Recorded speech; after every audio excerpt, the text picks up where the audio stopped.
हैदराबाद, एक मॉडर्न हैदराबाद जहाँ पे माइक्रोसॉफ्ट, गूगल, अमेज़न और बड़े से बड़े कंपनी आपको मिल जाएंगे।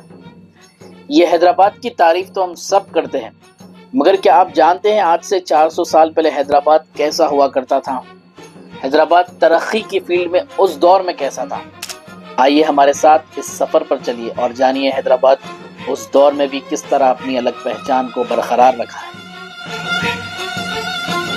हैदराबाद की बुनियाद 1591 में मोहम्मद कुली कुतुब शाह ने रखी। इस शहर को मूसा नदी के किनारे बसाया गया।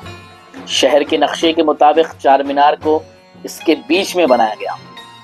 इसके बाद बादशाही आशुरखाना, दारुशफा और कुछ आलीशान महलों की तामीर हुई। ये महल अब पूरी तरह से मिट चुके हैं। आज जहां फलकनुमा पैलेस था, वहां पर उस दौर में कोहेतूर पैलेस हुआ करता था।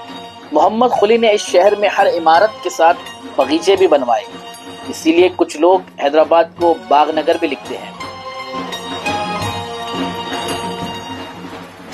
एबे कैरर, एक फॉरेनर जो हैदराबाद आए थे, इस शहर के बारे में लिखते हैं, centre for all trade in the east. यहाँ के कुल्लूर माइंस इतने बड़े थे कि यहाँ पर 30,000 लोग काम करते थे। जादूनाथ सरकार अपनी किताब में लिखते हैं, गोलकुंडा एक बहुत बेहतरीन तरह से आबाद की गई जमीन थी। इस किंगडम का कैपिटल हैदराबाद सिर्फ एशिया ही नहीं बल्कि पूरी दुनिया का डायमंड ट्रेड सेंटर था। डायमंड्स के अलावा गोलकुंडा किंगडम और भी चीजों के लिए फेमस था, जैसे टेक्सटाइल, स्टील प्रोडक्ट्स और यहाँ की अच्छी क्वालिटी के तलवारें, जिसे दुनिया भर से आए हुए लोग खरीदते थे। मछलीपट्टनम और श्रीकाकुलम पोर्ट से ट्रेड इंपोर्ट और एक्सपोर्ट हुआ करता था।